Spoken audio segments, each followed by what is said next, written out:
Welcome to meeting news. నేను మీ Prasad. Motivate, educate, entertain. తెలంగాణలో నామినేషన్ల పరిశీలన ప్రక్రియ ముగిసింది. రాష్ట్రంలో 17 లోక్సభ నియోజకవర్గాలలో 625 నామినేషన్లు ఆమోదించినట్లు ఎన్నికల అధికారులు ప్రకటించారు. రాష్ట్ర వ్యాప్తంగా 893 మంది 488 సెట్ల నామినేషన్లు దాఖలు చేశారు. ఇందులో 268 మందికి చెందిన 428 సెట్లను ఈసీ తిరస్కరించింది. నాగర్ కర్నూలు పార్లమెంట్ అభ్యర్థుల ప్రచారం ఊపందుకుంది. కాంగ్రెస్ పార్టీ నుండి డాక్టర్ మల్లు రవి గారు, బీఆర్ఎస్ పార్టీ నుండి ఆర్ఎస్ ప్రవీణ్ కుమార్ గారు, భారతీయ జనతా పార్టీ నుండి పోతుగంటి భరత్ ప్రసాద్ గారు బరిలో ఉన్నారు. బీఎస్పీ నుండి మంద జగన్నాథ నామినేషన్ తిరస్కరించిన విషయం తెలిసిందే.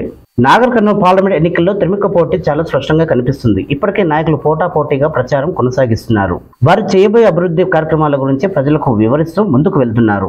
కాంగ్రెస్ పార్టీ నుండి మల్లురావు గారు 2 సార్లు ఎంపీగా చేసిన అనుభవం ఒక ఎత్తు అయితే, బీఆర్ఎస్ పార్టీ నుండి హరీష్ ప్రవీణ్ కుమార్ గారు ఐపీఎస్ ఆఫీసర్ గా రాజీనామా చేసి ప్రజల సంక్షేమం కోసం రాజకీయాల్లోకి వచ్చారు. బీజేపీ నుండి పోతుగంటి భరత్ ప్రసాద్ గారు 2 సార్లు ఎంపీగా, ఒకసారి మంత్రిగా రాములు గారి అనుభవంతో భరత్ ప్రసాద్ గారు ప్రజల ముందుకు వెళ్తున్నారు. చూడాలి నాగర్ కర్నూలు జిల్లా ఎంపీ అభ్యర్థిగా ప్రజలు ఎవరికి పట్టం కడతారో.